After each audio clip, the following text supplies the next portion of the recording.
So when I was a little kid, every Christmas Eve, my parents would get a cake and we would sing Christmas carols and then sing Happy Birthday to Jesus. And that was kind of like a little fun thing we did as kids, but it's something that's carried on.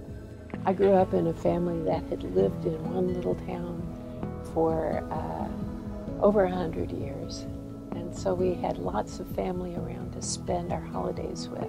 Every Christmas, my family would go over to my grandmother's house for Christmas Eve, and we would open presents, and then afterwards my parents were ready to get us home and in bed, so they would always tell us that, oh look, there's Rudolph's nose, and it was actually a blinking red light on a cell tower that I found out years later.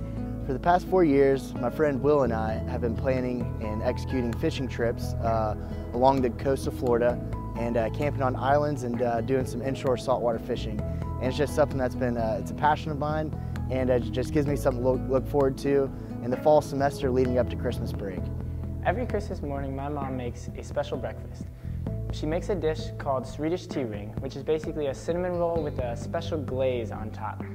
My dad and I, we always decorate the basement. That's our place that we're in charge of. And that's the only place we're in charge of decorating in our home. And we take Christmas decorations that we're done using in the rest of the house and use them all downstairs, and we make it as tacky as possible. And that's where we open our presents every year.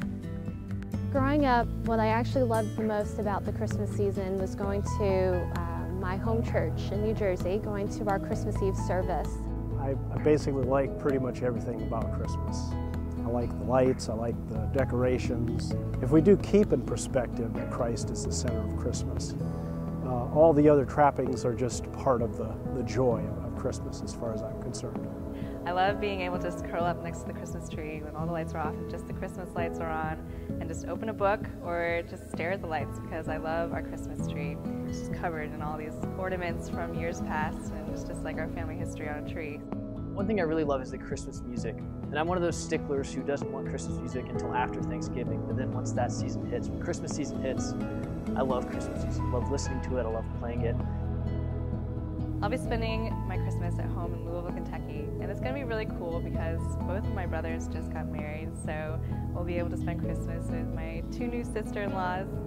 What I'm really looking forward to is spending Christmas with my extended family. We're headed to Taiwan for the Christmas break.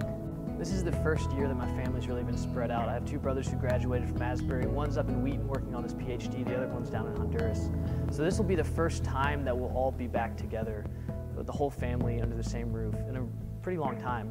My favorite part of Christmas, aside from all the great food and family and friends and everyone just getting together and spending time together, really is to reflect on the meaning of the season, to think about what our Heavenly Father has done for us and what Christ means in our lives. And I think it's a wonderful time for people who don't believe in Jesus. If they come to church, they get to hear the gospel. Christmas is a time where we can invite people to hear the story about Jesus and His coming as our King. Merry Christmas. Merry Christmas! Merry Christmas.